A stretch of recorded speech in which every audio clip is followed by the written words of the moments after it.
सबसे पहले जितने भी हमारे समाजवादी साथी उपस्थित हैं, जितने भी आज के इस कार्यक्रम के हमारे मेहमान और हमारे सभी पत्रकार साथी, मैं सबका धन्यवाद और आभार प्रकट करना चाहता हूं। और साथ ही साथ मैं आप सबसे ये भी निवेदन करना चाहता हूं कि अगर आप हमारा और प्रेस के साथियों को सुनना चाहते हैं तो आपको थोड़ा सा हम सबका सहयोग करना पड़ेगा। मैं सबसे पहले आदरणीय सलीम शेरवानी साहब का बहुत बहुत धन्यवाद और आभार प्रकट करना चाहता हूं कि उन्होंने यहां बुला करके बहुत महत्वपूर्ण लोगों से मुलाकात कराई, साथ ही साथ लगातार समाज में या जो देश में हालात हैं उन हालातों को कैसे सुधारा जाए, उसके लिए बहुत सारे प्रतिष्ठित लोगों से भी मुझे घर में मिलने का मौका मिला है। वहीं वो जो राजनीति का रास्ता है, जो आज के समय पर भारतीय जनता पार्टी ने राजनीति का रास्ता बनाया है, उस रास्ते से न देश का भला है, न प्रदेश का भला है, न समाज का भला है। और अगर उसी रास्ते पर देश चलता रहा, उन्हीं विचारधाराओं को अगर मजबूत करते गई जनता, तो कहीं ना कहीं हमारे देश में नफरत की दीवार और बड़ी हो जाएगी।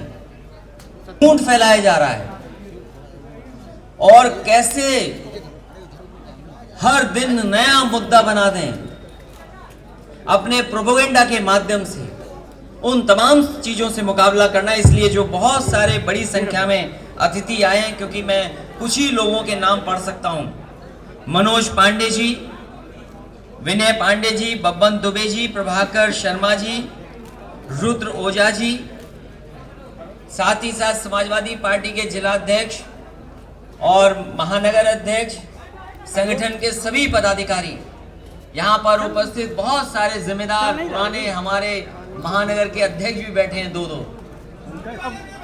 तमाम पदाधिकारी हैं। पहले ज्यादा थी, अब बड़ी संख्या में समाजवादी नेता कार्यकर्ता हैं। मैं सबका आभार प्रकट करता हूं और बड़ी संख्या में जो ब्राह्मण समाज से बुद्धिजीवी लोग जुड़े हैं, मैं उन सबका बहुत बहुत स्वागत करता हूं, बहुत बहुत बधाई भी देता हूं। और मुझे भरोसा है कि जहां समाजवादी पार्टी ने प्रयास किया है कि हर वर्ग के लोगों को जोड़ें, हर समाज के लोग समाजवादी पार्टी के साथ जुटे, और मुझे खुशी है कि इसमें लगातार समाजवादी पार्टी का प्रयास हो रहा है और बड़ी संख्या में लोग जुड़ रहे हैं। लखनऊ में जहां लगातार कई बार प्रेस कॉन्फ्रेंस कर करके हम लोगों ने लोगों को जोड़ा है, दूसरी पार्टी के लोग आज समाजवादी पार्टी में आ रहे हैं। कोई पार्टी नहीं बची जिसको छोड़ करके ना आ रहे हों। और जैसे जैसे चुनाव करीब आएगा तो आप देखेंगे जो सत्ता में आज बैठे हैं, जिनके पास 324 सीटें हैं, उनके लोग भी बड़ी संख्या में समाजवादी पार्टी में शामिल होंगे। क्योंकि आज जनता समाजवादियों की तरफ देख रही है। और आज जब हम आप सब मिल रहे हैं, आज हम और आप जब एक जगह यहाँ पर उपस्थित हैं, वहीं हमने और आपने एक बहुत समाजवादी नेता उनको खोया है। राम पूजन पटेल जी न केवल हमारे समाजवादियों के, बल्कि वो अपने समाज के बहुत बड़े नेता थे।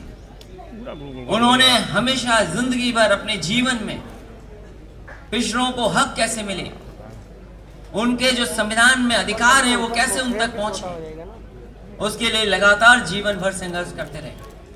कई मौकों पर हमारी उनसे मुलाकात होती थी और वो ऐसे नेता थे, कभी सच बोलने में हिचकिचाते नहीं थे। जब सरकार हमारी चली गई, उन्होंने कहा, और मैंने पूछा उनसे कि आखिरकार हम लोग क्यों ऐसा हो गया हमारे साथ। मुझे याद है राम पूजन पटेल जी ने कहा कि आपकी सरकार का काम अच्छा था, सबके लिए काम था, लेकिन आप वो संदेश नहीं दे पाए कि हर वर्ग के साथ आपकी पार्टी खड़ी है। और शायद उसी की वजह से भारतीय जनता पार्टी को मौका मिला जहां जातियों के बीच में भेदभाव पैदा किया और धर्म के आधार पर भी उन्होंने नफरत फैलाई। जहां राम पूजन पटेल जी को हम याद कर रहे हैं, उनके घर भी मुझे जाने का मौका मिलेगा, मैं जाऊंगा घर, श्रद्धांजलि दूंगा। लेकिन यहाँ जितने इलाहाबाद के नेता हैं वो जानते होंगे कि उनके ना रहने से समाजवादी पार्टी को कितना बड़ी क्षति हो गई है और क्षति होने जा रही है। इसलिए हम दुखी भी हैं और आपकी तरफ से, अपनी तरफ से भी हम उन्हें श्रद्धांजलि देते हैं। वहीं दूसरा बड़ा काम आज उत्तर प्रदेश में हुआ है कि उत्तर प्रदेश की सरकार का आखिरी बजट आज पेश हो गया। तो चाहेंगे भी तो नहीं मिल सकता।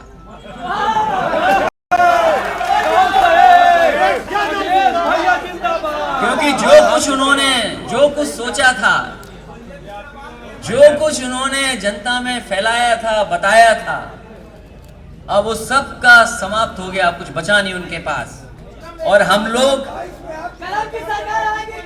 और आप लोग यही तो कहते हैं, क्योंकि ये 5वां बजट था इनका, अब कोई बजट नहीं आएगा। और जिस सरकार का 5वां बजट आ गया हो तो हमें तो वही कहावत याद आ रही है पुरानी, जो आप सब जानते हो, खेल खत्म और पैसा हजम। ये बहुत पुरानी कहावत है कि खेल खत्म और पैसा हजम।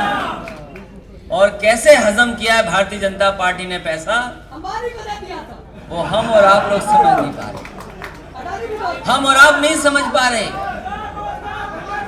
और जिस तरह के कानून लाए जा रहे हैं, हमें तो उम्मीद थी और पूरे उत्तर प्रदेश की जनता को उम्मीद थी इस बात की कि ये जो बजट आएगा इसमें कहीं ना कहीं गरीब के लिए, किसान के लिए राहत पहुंचेगी। लेकिन गरीब को वही मिला धोखा जो भारतीय जनता पार्टी पहले दिन से धोखा देती आई है। और हमारे किसान भाई ये जान लें, ये भारतीय जनता पार्टी जब से आई है, ये हमारी आपकी नहीं है। भारतीय जनता पार्टी हमारे आपके लिए फैसला नहीं ले रही, ये केवल फैसला ले रही है उद्योगपतियों के लिए। ये तो 2-4 नाम है जो हम और आप जानते हैं, लेकिन न जाने कितने छिपे हुए ऐसे नाम हैं जिनको सीधा सीधा लाभ पहुंचाया जा रहा है। 3 कानून जो आ गए हैं, केवल हम समाजवादी लोग विरोध नहीं कर रहे हैं, पूरे देश के किसान विरोध कर रहे हैं। और हम तो भारतीय जनता पार्टी से जानना चाहते हैं, जो कानून अगर किसान के लिए आप लाए हो और अगर किसान उन कानून को नहीं चाहते हैं, तो क्या जबरदस्ती है कि उनके ऊपर ऐसे कानून थोपे जाएं। और अगर हम पॉलिटिकल लोग उन बातों को उठाएं, कानूनों को, तो कहते हैं ये लोग राजनीति कर रहे हैं इसमें। मैं उन भारतीय जनता पार्टी के लोगों से कहना चाहता हूं, ये जितने समाजवादी हैं यहाँ पर, ये सब किसान हैं, सब पे खेती है।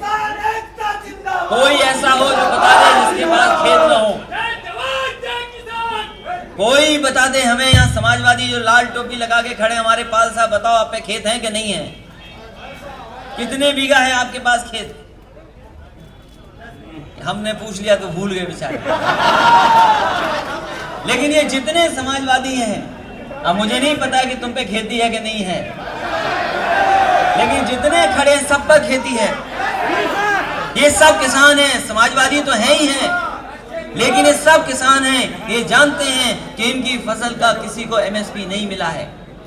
ये धान अगर इन्होंने बेचा होगा, बताओ धान कितने रुपए में खरीद के आपका? 900 रुपए, 1100 रुपए, 1200 तो बहुत मुश्किल से मिला लोगों को। मुझे नहीं पता कि यहाँ पर मक्का होती है कि नहीं होती है। बताओ मक्के की MSP क्या थी और कितना मिल गया किसान को? सोचो, धान की कीमत नहीं दे पाए। अभी सरसों खड़ी है खेतों में लोगों की, बताओ सरसों पे MSP है, कितने किसानों को मिल गई? और याद रखना साथियों, हम और आप नहीं जानेंगे, धान की फसल आके चली गई, हमें आपको MSP नहीं मिली, लेकिन अखबारों में उद्योगपति का बासमती राइस अपने आप विज्ञापन के रूप में आ गया, विज्ञापन के रूप में आ गया। एक बहुत बड़े उद्योगपति, क्योंकि जो नाम लेते हैं हमारे साथी, क्या जरूरत है, वो बहुत काम कर सकते हैं, क्या जरूरत है कि खाने का तेल बेचें? क्या जरूरत है उन्हें कि बासमती चावल बेचें? क्या जरूरत है उन्हें आटा बेचें? और मैं कहना चाहता हूं पत्रकार साथियों, आज किसान परेशान है, आज किसान के सामने संकट है। यही किसान जब जमीन पर पैदा करेगा गेहूं, सरसों और चीजें पैदा करेगा, जब आप बाजार में खरीदोगे तो न जाने कितनी कीमत में आप खरीदोगे। वही चीजें जो बाजार से खरीदोगे उसकी कीमत कौन तय करेगा? क्या आप और हम लोग नहीं देख रहे बाजार में डीजल और पेट्रोल की कीमत क्या हो गई है?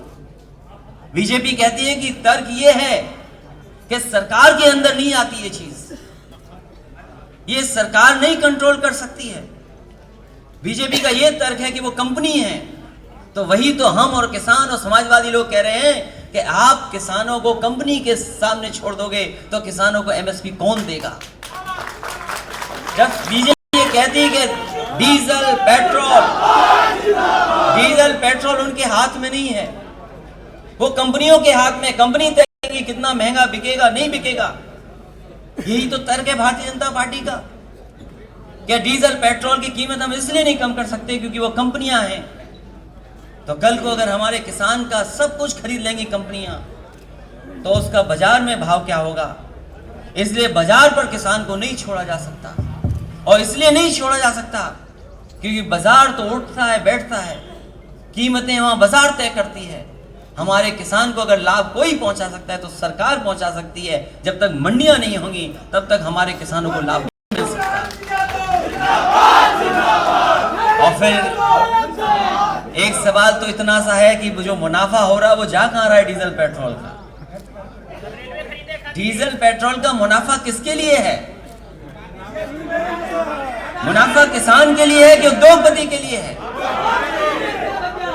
इसलिए ये सरकार हमारी आपकी नहीं है, ये जनप्रतिनिधि या हम लोगों जैसी नहीं है, वो धन प्रतिनिधि बन गई है सरकार। और फिर दिल्ली वाली सरकार तो बड़ी चीज बेच रही है, दिल्ली वाली सरकार तो बड़ी चीज बेच रही है। बेचने का भी नया शब्द निकाल लिया। लोग डिसइन्वेस्टमेंट कहते थे, अब उसी शब्द को कह रहे हैं मोनेटाइज करने जा रहे हैं। और दिल्ली की सरकार तो बड़ी चीजें बेच रही है, लेकिन हमारे उत्तर प्रदेश के मुख्यमंत्री छोटी सी चीजें बेच दे रहे हैं। अगर बड़ी वहां बिक रही हैं तो छोटी उत्तर प्रदेश में बिक रही हैं।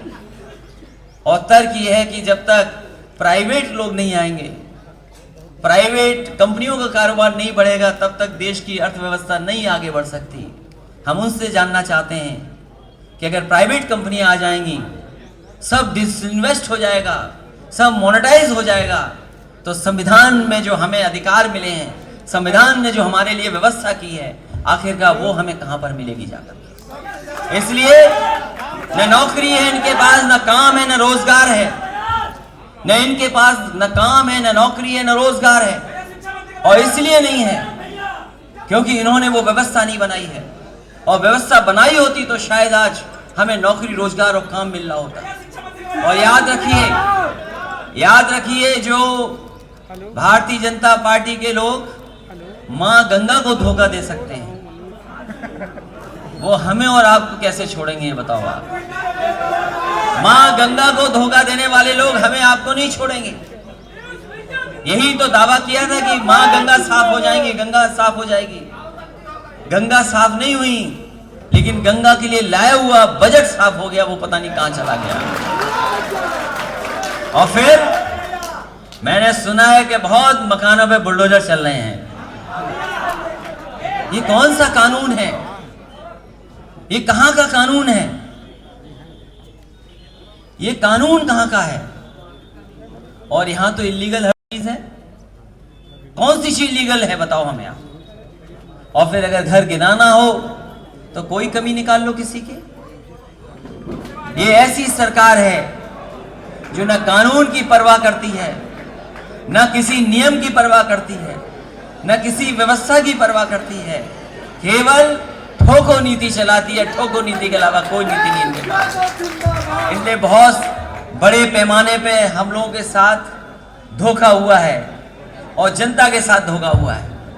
जितनी भी संस्थाएं थी, चाहे लोक सेवा आयोग हो, चाहे जितनी भी संवैधानिक व्यवस्थाएं हों या जितने भी अपॉइंटमेंट हों, यही तो आरोप हम पे और आप पे लगता था कि एक ही तरह के लोगों को सब अपॉइंटमेंट मिल जाता है। हम उनसे जानना चाहते हैं, सरकार 4 साल से चला रहे हो, 4 साल से सरकार चला रहे हो, किसको मिल रहा है? ओबीसी सबको नहीं मिलेगा क्योंकि सरकार आपकी नहीं है। और ओबीसी वालों नहीं जानते कि जो ओबीसी के उन्हें स्टूल मिलता है।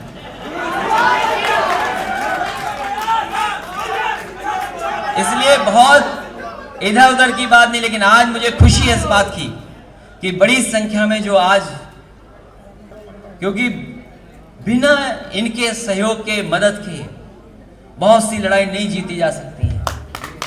मुझे खुशी है इस बात की, मुझे खुशी है इस बात की, नेताजी और हम लोगों ने भगवान परशुराम जी के नाम पर छुट्टी की थी, लेकिन छुट्टी किसने खत्म कर दी?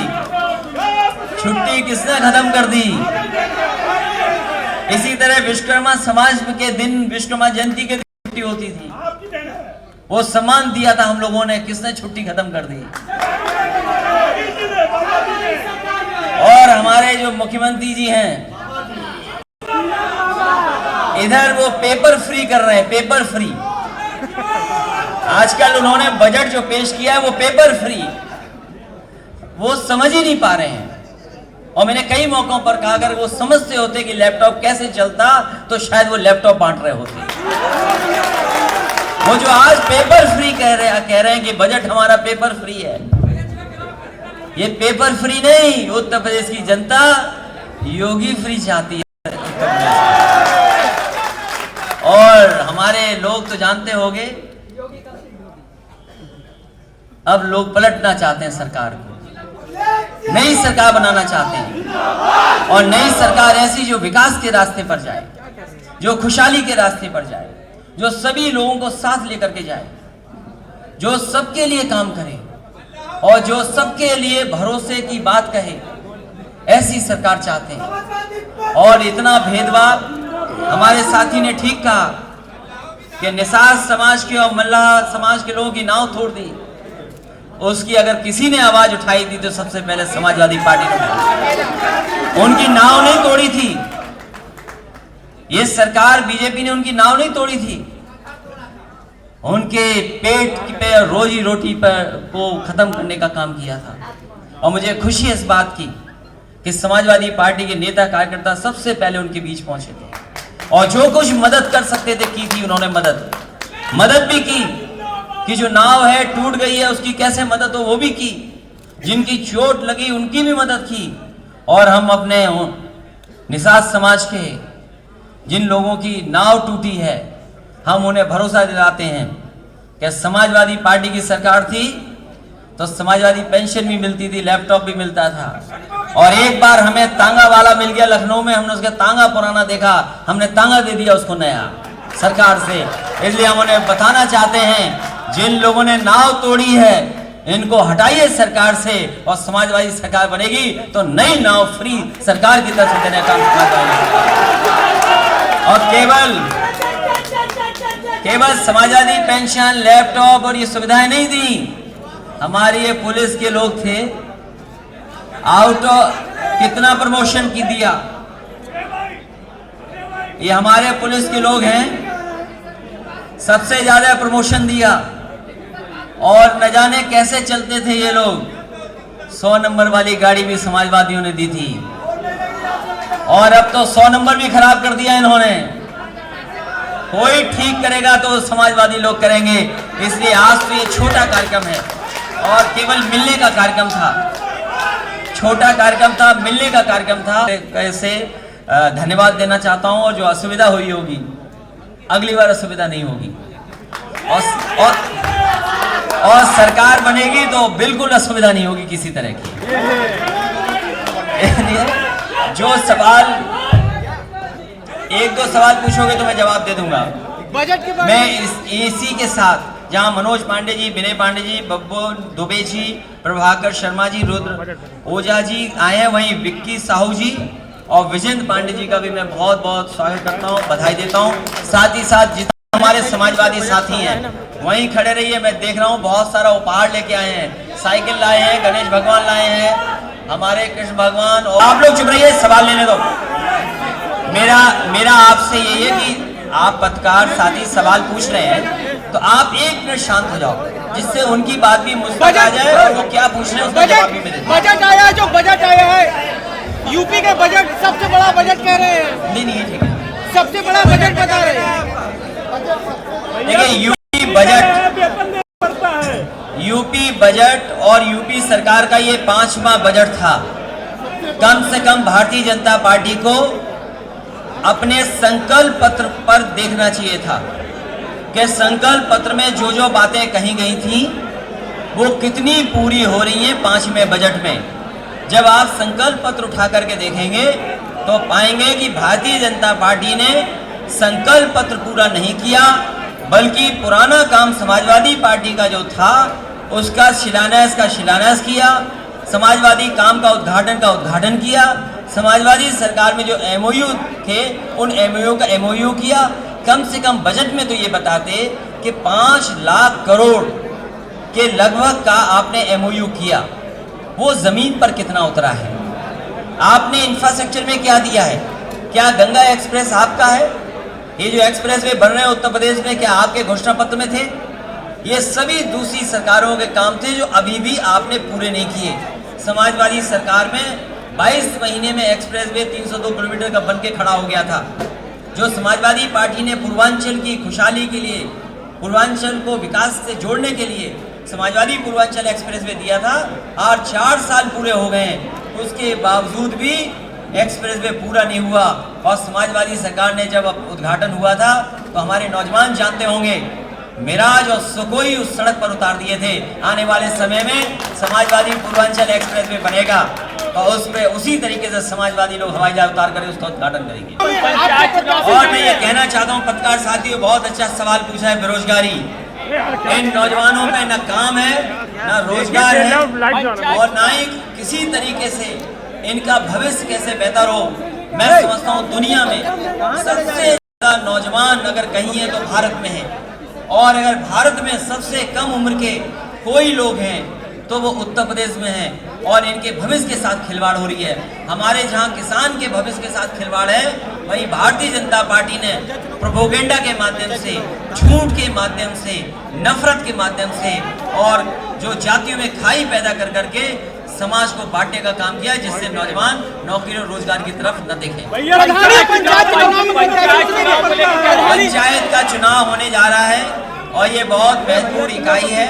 समाजवादी पार्टी अपने संगठन से बातचीत कर करके पंचायत चुनाव पे फैसला ले लेगी कि आने वाले वक्त में क्या करना है। लेकिन मुझे पता है जनता भारतीय जनता पार्टी का सफाया करने जा रही है। पार्टी के अगला विधानसभा में गठबंधन करेंगे किसी से? आने वाले समय में 2022 में, क्योंकि डीजल पेट्रोल इतना महंगा हो गया है कि सब साइकिल पे चलने के लिए मजबूर हैं। डीजल पेट्रोल जब से महंगा हो गया है सब साइकिल पर चल रहे हैं। और मैंने इधर देखा है, ये देश के जो बड़े बड़े शहर हैं, पहले नकल की उत्तर प्रदेश की दिल्ली ने कि वहाँ साइकिल हाईवे बना दिया। आज जब मैं आपके बीच आ रहा था सुना है कि मुंबई में भी अब साइकिल हाईवे बनने जा रहा है। तो ये समाजवादियों की नकल हो रही है, क्योंकि वो जानते हैं कि डीजल पेट्रोल इतना महंगा हो जाएगा कि गाड़ी चला नहीं सकेंगे, तो साइकिल ही सहारा बनेगी। और उत्तर प्रदेश की जनता और खासकर हमारे नौजवान, हर वर्ग के लोग साइकिल की तरफ देख रहे हैं। शिवपाल जी कल यहाँ आए थे, योगी मोदी की तारीफ करते हैं, वो पार्टी में शामिल होंगे आप लोग के साथ कि नहीं? समाजवादी पार्टी का दरवाजा हर छोटे दल के लिए खुला हुआ है। चाचा भतीजा मतलब चाचा भतीजा एक होंगे कि नहीं? कोई भी दल है, सब दलों के लिए गुंजाइश रखेंगे। शिवपाल जी का कहना होगा। Thank you. देखिए ये सरकार का ये तर्क कि वो कंपनी है जो डीजल पेट्रोल की कीमतें बढ़ा रही है। तो अगर कंपनियां हैं तो वो सरकार के अंदर है। अगर सरकार चाहे तो आज भी डीजल पेट्रोल सस्ता हो सकता है, लेकिन सरकार की नीयत नहीं है, क्योंकि डीजल पेट्रोल से जो पैसा कमाया जा रहा है जो मुनाफा इन कंपनियों को हो रहा है, वो पैसे का इस्तेमाल आखिरकार सरकार कहाँ कर रही है? वो कहीं ना कहीं इस पैसे का इस्तेमाल उद्योगपतियों की मदद करने के लिए कर रही है। शिवपाल जी का कहना है, मैं मान सिंह यादव जी को बधाई देता हूँ। इनसे इनके साथ साथ ये जितने हमारे समाजवादी साथी रहे हैं, जिन्होंने ईमानदारी से और पूरी निष्ठा से समाजवादी पार्टी के प्रत्याशियों की मदद की है, मैं उन सभी साथियों का समाजवादी साथियों का। नमस्कार, मैं हूं मानक गुप्ता। अगर आपको हमारा ये वीडियो पसंद आया हो तो इसे लाइक और शेयर जरूर करें, और हाँ, हमें सब्सक्राइब और फॉलो करना ना भूलें ताकि आप देश और दुनिया की कोई खबर मिस ना करें। तो जुड़े रहिए हमारे साथ और देखते रहिए न्यूज़ 24।